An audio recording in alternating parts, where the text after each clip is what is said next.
All right. Happy Monday to y'all. Hope you had a beautiful weekend. We definitely did. It was lovely and relaxing and all the things. So very, very grateful for that. I am so excited to share this topic with y'all today because this is an exercise that I actually do with my high level mastermind. We call it Millionaire Makers.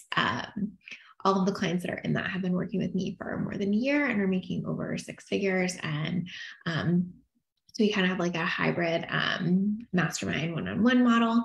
Anyway, so my point in saying that is we do this exercise in there. And so just excited to get to share it with y'all because I thought it would be really, really helpful. Hey, Nikki, thank you guys for being here. If you're here, say hi. And reminder, if you comment, you are entered to win our MSE bundle. So any comment counts just as a thank you for being here.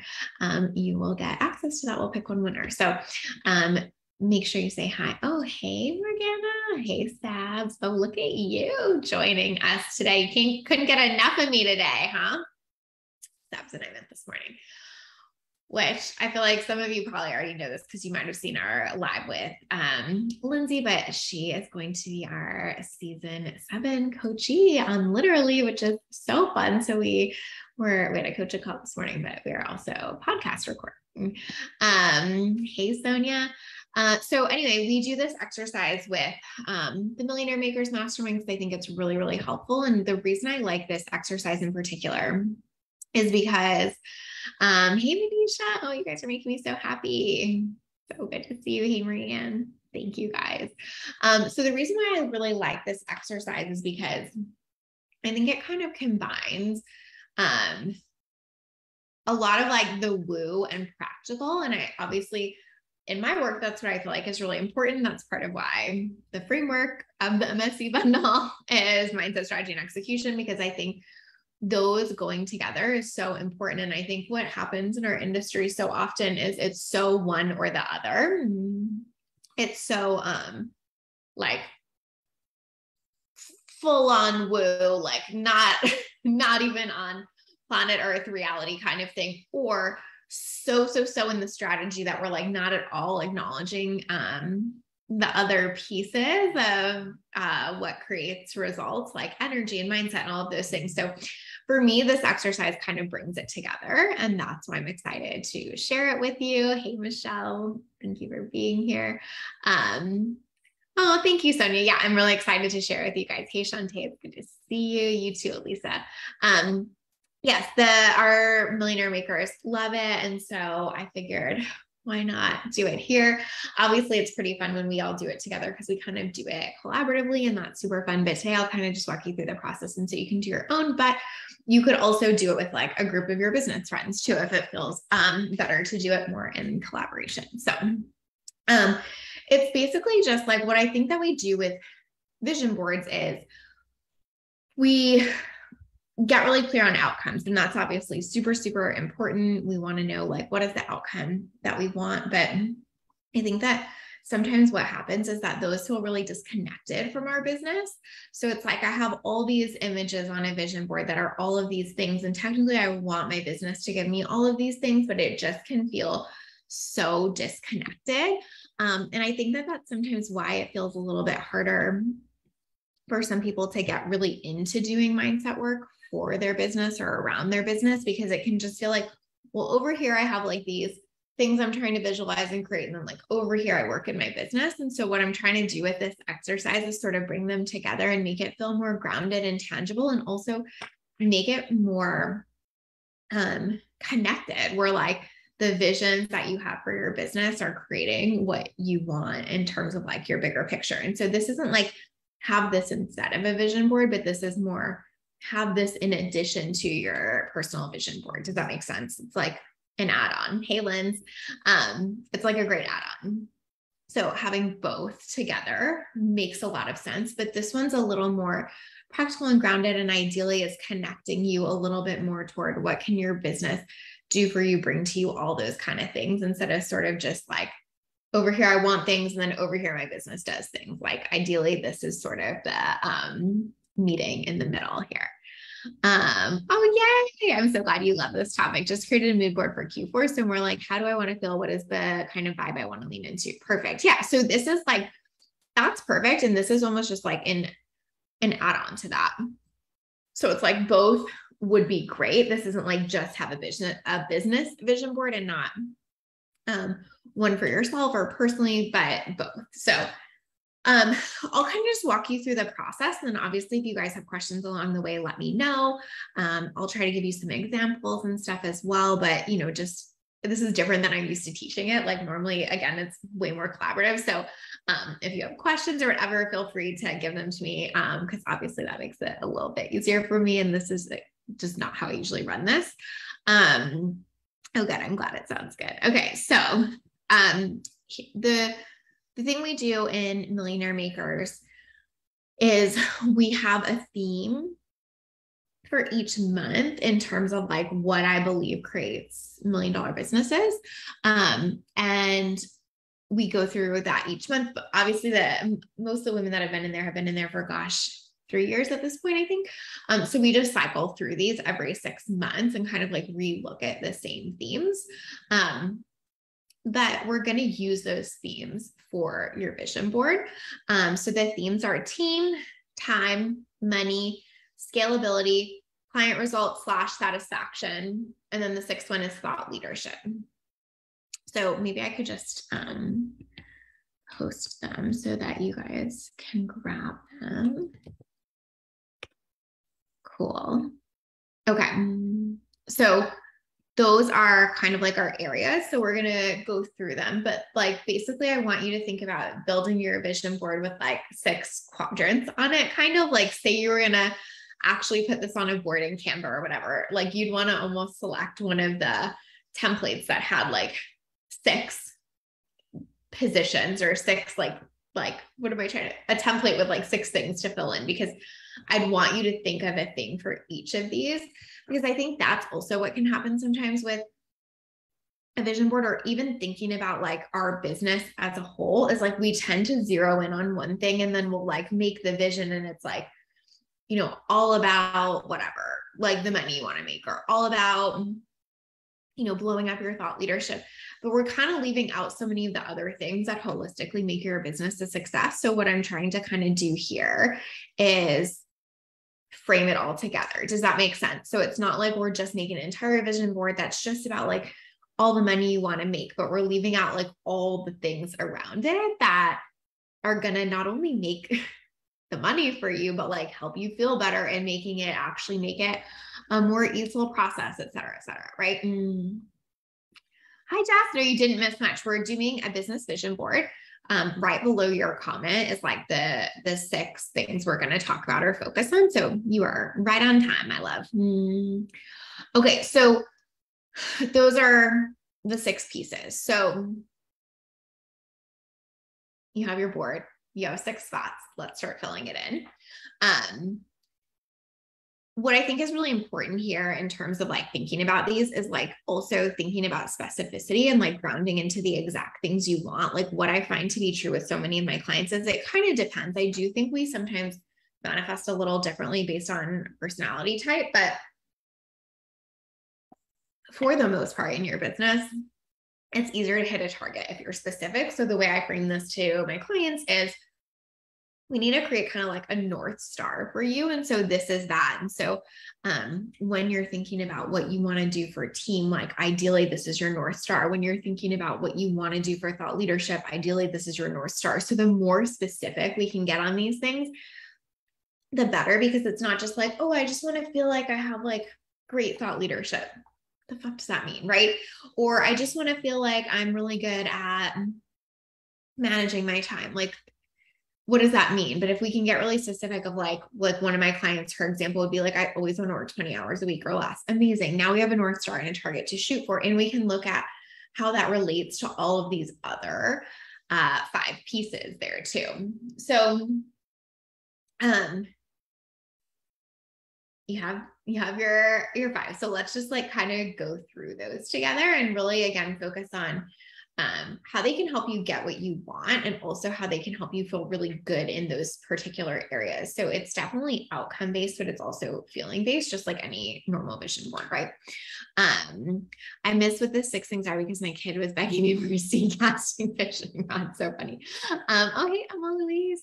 Okay, so I'll reshare them just like in talking, but I put them in a comment too. But it's team, time, money, scalability, client results and satisfaction, thought leadership. So we'll go through those. So for team, let's start there.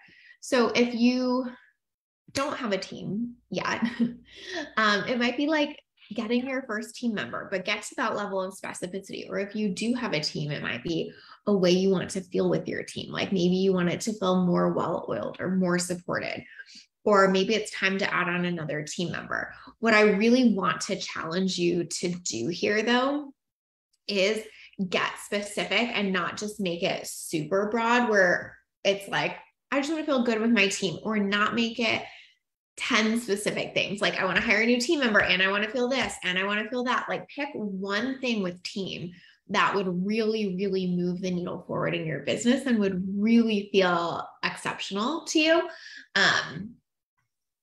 And that helps you again so much because we know the one thing we're moving toward there. Like I always say, solve the right problem. So in many ways, what the business vision board does is help you solve the right problem, because it keeps bringing you back to like, here's the one thing we want. Are we solving for that? Here's the one thing we want with team. Are we making decisions to get to that? What I see by far take most people off track in their business is they don't have that one thing. And so on any given day, they're making all different decisions because they don't have that one particular thing. And so their decisions are all over the place. They're completely decision fatigued, or sometimes their decisions are even contradicting each other. Like sometimes they feel like they really want to grow a team. Sometimes they're over it and they want to like fire everyone. And it's like this push pull constantly keeps you in the same spot instead of having one thing that you're aligned and moving towards. So that's what you really want to think about, is like, what's that one thing with team that's going to make a difference? Is it hiring one more team member? Is it having a better system for how you interact with each other? Is it having more deadlines met? Like there's a lot of different things, but get really specific, right? Yes. Would you then work on all 6 of those goals at the same time, or like one at a time? So basically, we kind of do all of them at the same time, but some of them aren't like they need a ton of attention, I guess is how I would say that. So like the team example I'll use, some of my clients like are at a point in Millionaire Makers where they do have a really well-oiled team. And so sometimes the vision there is just like really keeping team culture amazing. And so we can work on that alongside all the other things we're doing. So say we also have like a big launch goal. Well, keeping team culture feeling amazing during our launch can be part of the intention, but they don't all have to feel like the biggest goals. Like typically a couple will feel like they'll rise to the surface as the most important, but all of them really should be things you can kind of hold intentions around, if that makes sense. Because what can also happen is sometimes we pick one goal and we pursue it at all costs and we forget about the rest. You know what I mean? So it's like, say we pick one money goal, but like we forgot to look at like time and team and things like that. Well, now we can really start messing things up to a certain extent, because it's like, I'm giving up the like way more of my free time than I would want to, or like I'm spending way, way, way more on team than I ever intended to. So ideally they kind of all fit together, but some will feel more important than others. And some might be, the vision is just to like keep doing what you're doing to a certain extent. Like for my like business vision board right now with team, like it's mostly like feel how I feel right now. And make sure they feel really supported. And so that can be like infused into everything I do, but it's not necessarily going to compete with other goals. Does that make sense? Let me know if I explain that well, or if I could go deeper there. Okay, cool. Yes, solve the right problem is my constant constant thing. Sonia, hey, Heather. Okay, cool. So if you know what yours is and you want to share it with us for a team, that would be awesome. If you don't, that's totally cool. But I think, again, like sometimes doing it collaboratively and interacting and hearing what other people are doing is sometimes the best part of this. So feel free to share that with us. And as I go through the rest, feel free to keep sharing that because, again, that can be the best part of this exercise. All right. So the next thing is time. Obviously, the most specific thing you could probably do here is get really intentional about the amount of time you want to work in your business. That may or may not feel good to you. If that feels too rigid, what you might want to get specific around is how you want to feel around time. Like, more spaciousness or like you're using it more effectively or something like that. But really, like, I do think it's helpful when clients set a certain hour range here, because it also helps us figure out, like, cool, if your goal is 20 hours a week, like, what are we doing with those 20 hours? I find that to be much more challenging to help a client manage their time really well when they kind of don't even feel like they're willing to sort of set an amount. So that would be my recommendation with time, is to just get really, really clear with, like, what time do I have to give to the business? Let me say that differently. What time do I want to give to the business? And how do I make that the North Star here? And like, maybe you want it to be 20 hours, but right now it's looking more like 25. Cool. That might just be the North Star. It doesn't mean next week you have to start working 20 hours, but it means, like, how are we slowly delegating things or taking things off your plate so that you can get there, right? So good. Elisa wants to hire her first VA. Yes, that's a perfect one. So that would be like such a good one for the vision board because it's so specific, it's so tangible, and you'll like know when it's done, right? Jess says, so for mine, for team, I think would be to develop real life relationships and to maximize who we already have. And a manifestation of that could be a retreat or just Zoom hangs. I love that. That's so cool. And also what's so cool about that is it feels so tangible and it feels so possible. Like, you could plan like a Zoom thing tomorrow, or you could have like individual calls with your team next week, or like, but it just like gives you that landing point where like maybe you would have randomly thought about that before, but seeing it kind of placed into a business vision board and being like, oh, me having those relationships with my team does so much for our business, so much for our culture, so much for me personally as a business owner. Amazing. Like, I'll just make that happen. So that's sort of the point of some of this, is it's not like it shouldn't be pretty obvious what your answer is, but what might be more obvious is what you can do about it and how specific you can be in the action you'll go take from it, or even how specific you can be in cultivating that feeling. Like for Jess, maybe the feeling she wants to cultivate is more connectedness with her team. And so it just helps be like, okay, cool. How do I spend time cultivating that feeling more and more and more, right? Are you defining a timeline? Like, are those goals for Q? Am I defining a timeline? Oh, I get what you're asking, Elisa. I'll answer that in one question or in 1 second. Michelle says, my team one is for sure it's for sure up some of the processes we currently have, still trying to work out a few kinks. Morgana says, while listening, my son is listening too and is applying his vision board to rods, fish, climates, etc. He wants to fish. So very, very cool. He's adding teams. So funny. I love that. How cool to like have that concept when you're that young, right? Lindsay said, be all on the same page, having my team really be an expert and decision maker in the areas, knowing it's all contributing to the same bigger goal, if that makes sense. 100%. Like, what you might want to even put there is basically just like, feel like my team are decision makers, or like feel like my team relieves my decision fatigue or whatever. But like, that totally makes sense. And that level of specificity is so important. Elisa was asking, like, is this like a vision board for like Q4 or what I would say we usually do like 6 months, but it doesn't matter, like whatever feels good for you. But because we typically roll on these 6 concepts, it sort of makes sense to do 6 months. So you could always update it sooner, but like, that's just typically how I think about it when doing these. How do you find a decision maker photo on Pinterest? I would think about more like a relaxation photo because it's like, okay, if like, I don't have decision fatigue, how do I get to feel like so relaxed? Like, how do I conceptualize that? You know what I mean? I know you're teasing, but like that was what came to mind. All right. So with time, yeah, like let's get specific about time. So again, feel free to share with us because I think this is really helpful. Like, do you know your vision for time in your business? And again, it seems so obvious, but like, do you know how many people can't answer the question of like, how many hours a week do you want to work in your business? Right. And so it's really hard to ever feel good about that. And it's hard to feel like you're hitting these targets. It's funny because one of my clients actually showed me an old vision board she had today. And then she showed me something that like came true on it that was like so exact and precise. It was crazy. And it's so funny that she showed it to me this morning on the day that we were doing this. But what it made me think about is like, when I looked at her vision board, it was the thing that came true was the most clear or like exact thing that she had on her board.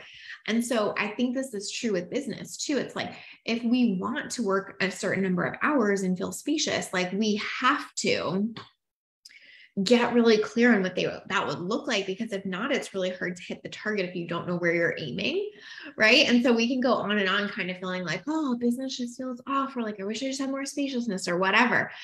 And it's like, yeah, but we haven't really set a marker for that. We wouldn't really know if we were even hitting it. And so that's sort of the value here, is like, know if you're hitting it. Then if you want to change it. Like maybe you end up hitting, the 20 hours a week, and then you realize something about that doesn't feel good. Well, cool. You can always change it, but at least you've got to that point to know, you know what I mean? Jess said, oh, true. And then put words with it. Yes, exactly. You could totally put words with it.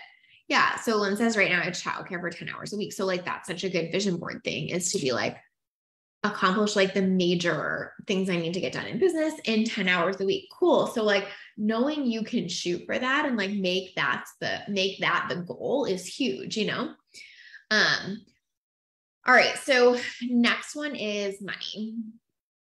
So I feel like there are so many different like schools of thought here. I personally believe in having a money goal. I believe that a lot of people put way too much pressure on their money goals. And so sometimes we have to, rework those. But I think that having something you're shooting for can influence how you're showing up, can influence how you're running at things. I think that, I don't know if I want to give it away. I think that you'll hear this conversation in season 7 of the podcast, right, Sabs? But I think that it's not like it's always necessary in this way of like, oh, you won't make money if you don't have this goal, whatever. But I do think that like, what can happen is people will set the goal and they make themselves wrong the whole time. That's not the point. It's like, how can you set the goal and then just make decisions around that goal? That's what most people like get stuck on. Is the point of the goal isn't like, you must hit this goal and everything else is bad and anything you do is wrong up to the point of hitting that. It's like, how do I set a goal that just makes me think creatively enough to figure out how I could hit it, to stretch enough to figure out how I might hit it, to push myself in comfort zone, challenging ways to get there. Like, that's the point of a money goal. It's not so that you hit the money goal. It's so that you can show up like you're going after that. Does that make sense? Michelle says, mine is around 15 to 20 hours a week, but sometimes I go on biz bingers and sometimes I do less. Perfect. But I think what's nice there is like, if that's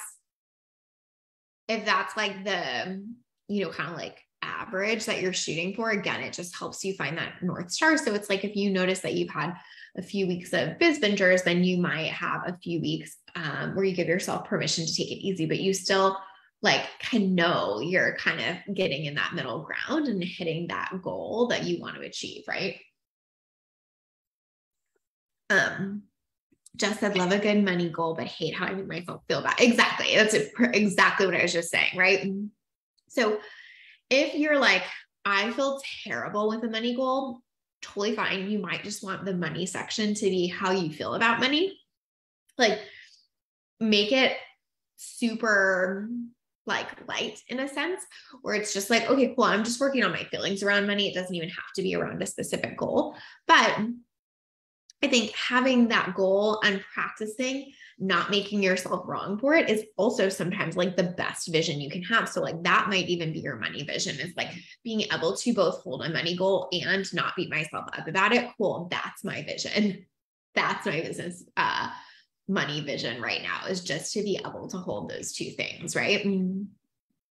Michelle said, I would love to hit 6 figures in my business, but would actually just lose my mind with joy to replace my 9-to-5 salary, which is close to 60K. Yeah. So I think like you just get to pick what feels good there. But I think that like, if you know that the 60K is like lose your mind good and you're already feeling that connection to it, like roll with that. Like that, again, it's not like we have to set these outrageous goals just for the sake of it, but it's like, we have to set the goals that actually feel good to go after. And I think then the more we practice doing that and hitting them, then yeah, you can stretch more and more. Like I was just having a conversation with another client this morning who's like really, really gotten very good at like set a goal, hit it, and has like built the self-trust around that. And so my challenge to her now is like stretch, right? Because I know she can hold that, because I know she's done so much of the work to build self-trust and evidence along the way, where like for someone else, my advice might be like, set a goal that just feels really good for you right now, build the self-trust and evidence around it, and then go to the next thing. And neither is right or wrong. It just might be what season you're in, yes, perfect. Okay. So yeah, my recommendation is definitely set the money goal if that feels good. If not, maybe set a more of a feeling goal. And if you can kind of meet in the middle, maybe set the goal of having the money goal without making yourself wrong. So obviously would love to hear what y'all think there, but totally up to you. I love that. Michelle might steal that one. So good. It's taken me a while to unravel this narrative of my business isn't considered successful in this industry if it's not making 6 figures. But I also know that if I was making 60K to the average human, that would be pretty amazing too. Exactly.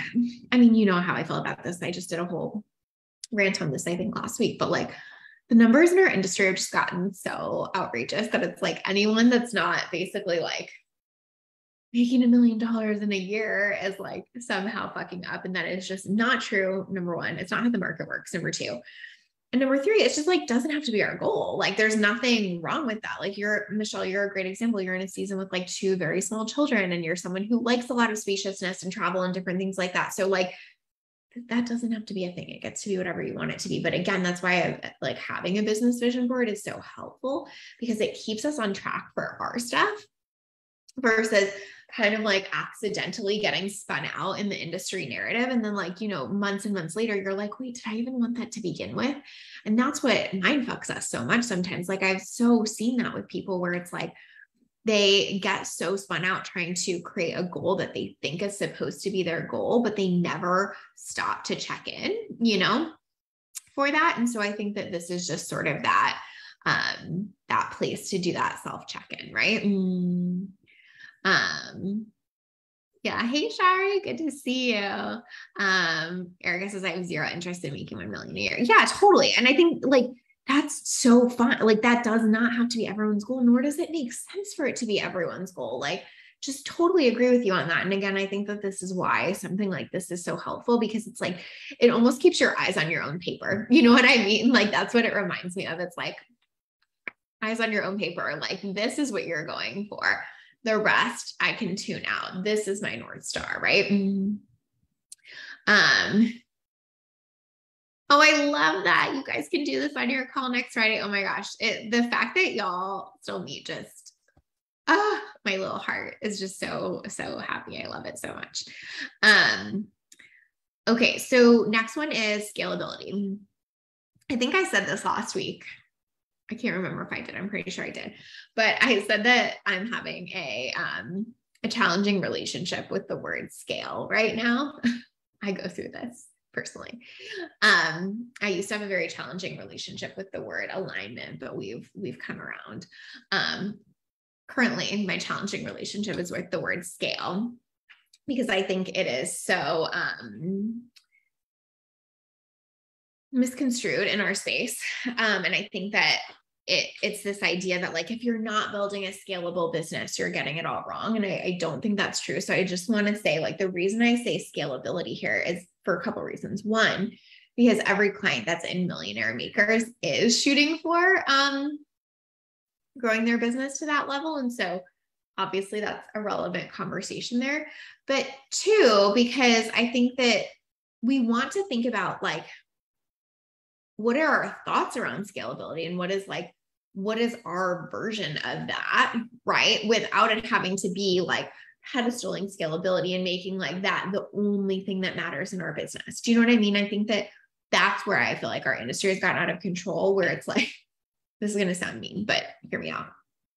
Someone that doesn't even have a business will be like, well, I don't want to ever just take a couple of clients because that's not scalable. And it's like, I mean, okay, but like, what if you just got a couple clients first? You know what I mean? Like, it's like this idea that like, unless my business in this exact moment could funnel 1 million people through it, I'm doing it wrong. Like, that part I cannot get on board with. It is such a pet peeve of mine.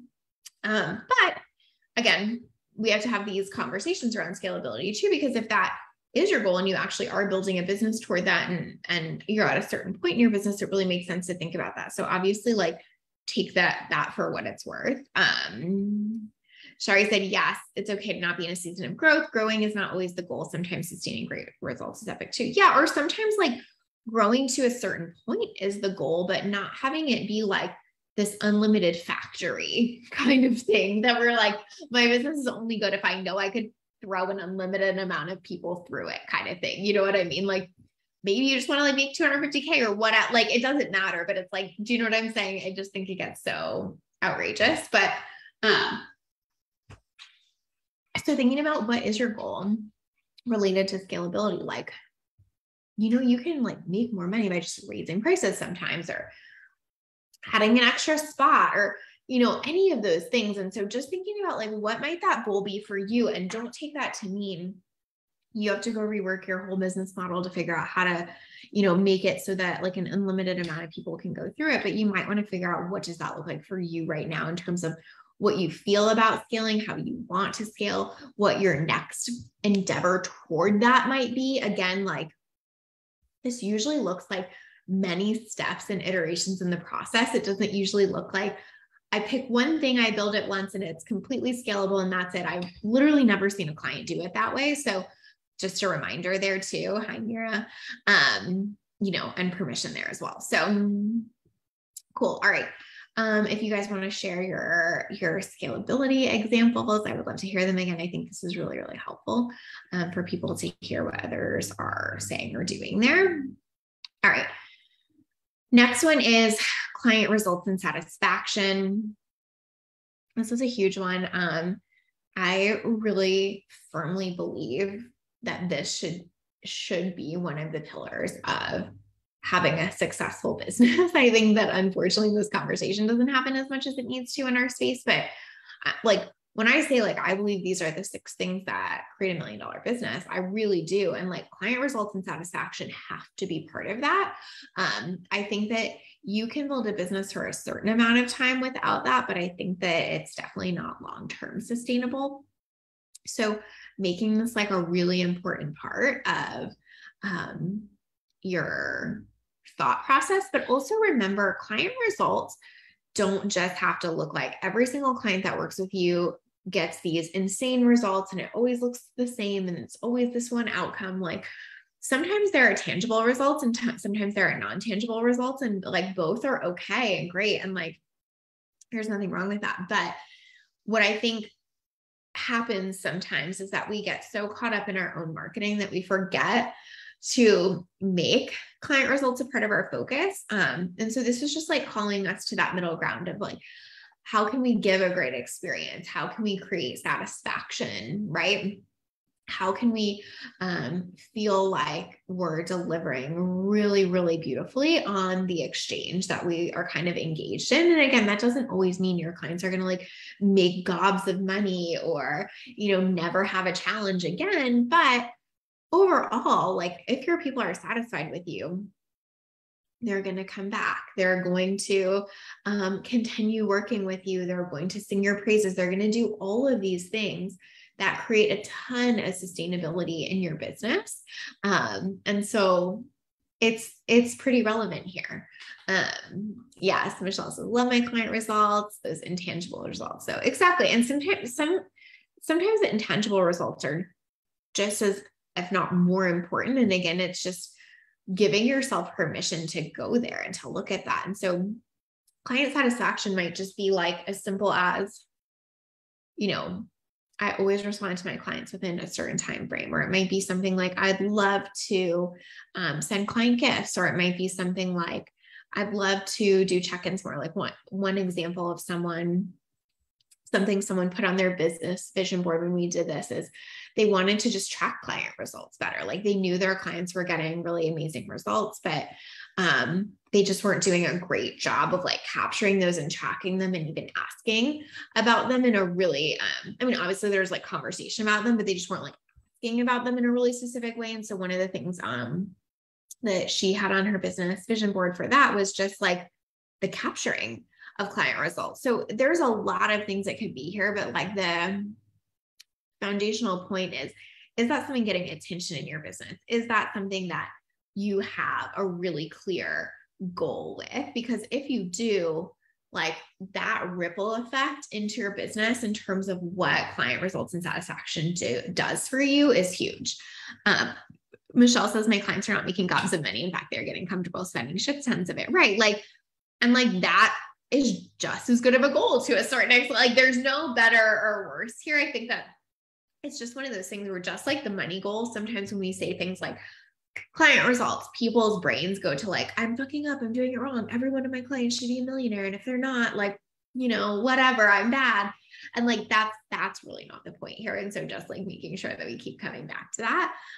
So if you guys have thoughts on that, would love to hear those. What would be your goals regarding client results and satisfaction? Okay.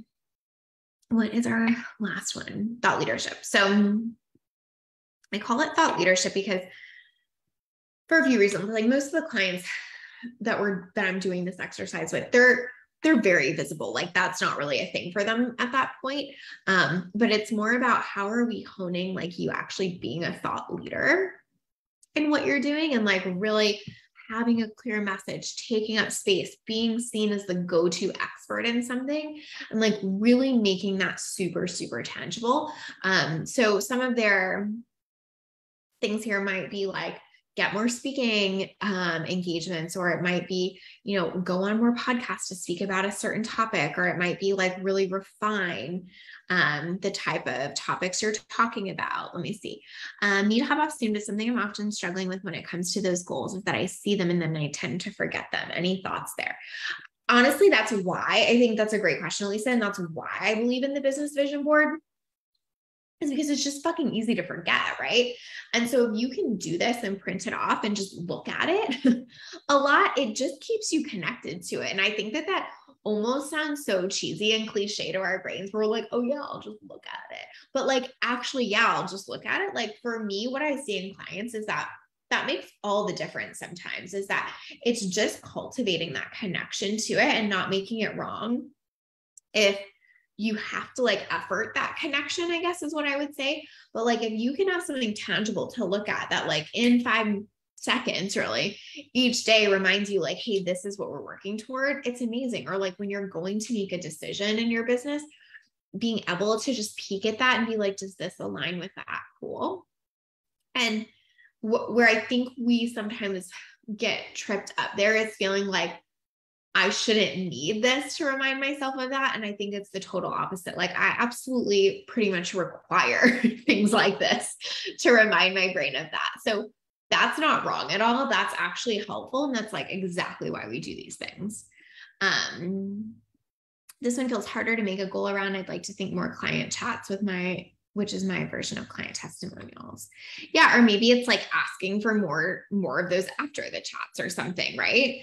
Michelle, I feel like that's why so many of us want the money to have access to things that improve our lives. So true, Shari. Hi, Sharina. Love that. It's tangible. It helps make it real. Exactly.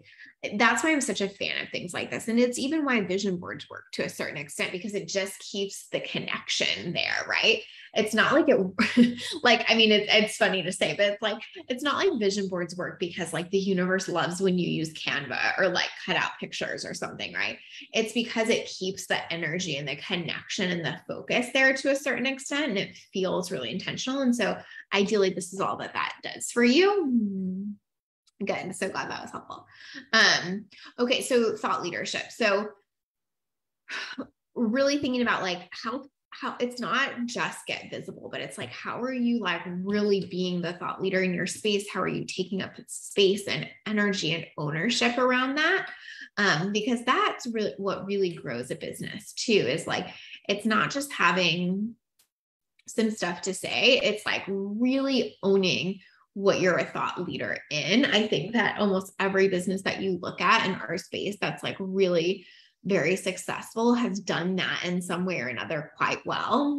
And so being really intentional about that, I think is so helpful, especially because sometimes I think that once we've been creating content and getting visible for a long time, it's almost too easy to kind of just get into like a rhythm around that feels so not inspired. But when we can kind of go to that thought leadership place of like, what am I here to say? Like, what thing am I here to be the thought leader around? It's kind of amazing what that can do for your content and how it can re-inspire you. And so, you know, it might be about getting re-inspired. It might be about a specific topic. It might be really tangible things like being on a stage or on a podcast or whatever. But just kind of knowing that, again, here is really helpful, where it's not just this like broad thing of like, I just want to get visible, but it's like super, super tangible. Again, that's what we're after. And so what I want you to see is like, if I put all of these things together, I literally know what my dream business looks like. Basically, you know, I know that I feel like this about team. I'm working about this many hours a week. I'm bringing in about this much money. I'm, you know, showing up as a thought leader in this way. Like when you think about that, it's like, that's the business I want. And again, what's so cool about it is that from that point, eyes on your own paper, anything else that you're getting kind of put into your head content wise that doesn't align with that, or that doesn't get you to that, or that's not part of that, you can do away with, right? You can like content detox that shit, because you know exactly what your thing is and what you want. And the hardest thing to do in our space is to stay locked in on that, because every bit of marketing is trying to get you to buy into something else, right? But when you can lock into this and make decisions from that place, it's so much easier to stop chasing the shiny object, to stop feeling confused, to stop feeling overwhelmed, because it's like, this is the thing, right? Jordan said, yes, being is everything always. Do you find it gets easier or harder to come up with things, business goals, vision, the more your business grows? Like, how have you seen this change once you hit all the goals you wanted most? Honestly, I do think it gets harder. I think a lot of my clients that are much further along struggle with this way more than you would think. Which sounds annoying, I'm sure, but it's true. I think that a lot of them have almost gotten to the point where it's easy to not set a goal, because they kind of have this baseline of like, things are pretty good, things are working pretty well, like things show up for me, I get results. So it's almost easy to let go of these things and to feel like you don't need them, or you don't even know what you would pick because like things are great, whatever. So I think you have to be a lot more intentional with this at those stages where your business has grown a lot more. It's like exactly why I do this in Millionaire Makers, because I think for them, it's the hardest sometimes to stay really locked in. But I also do it for them because sometimes it's nice to just realize that like things are mostly good. And like a lot of my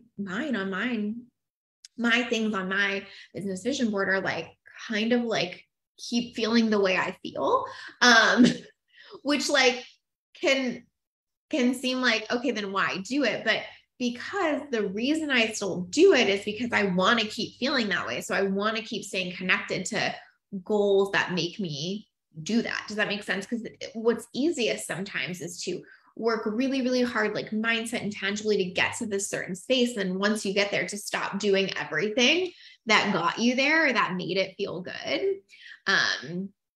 So I think that's really important, is just like, again, are we like doing the small things to stay connected to that? Even if most of it's like, it's good right now, great. Like, can we still stay connected to that energetically, you know?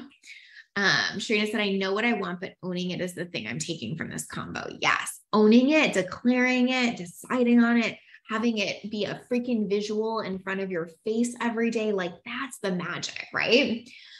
This is definitely the one that brings up the most mind chatter for me.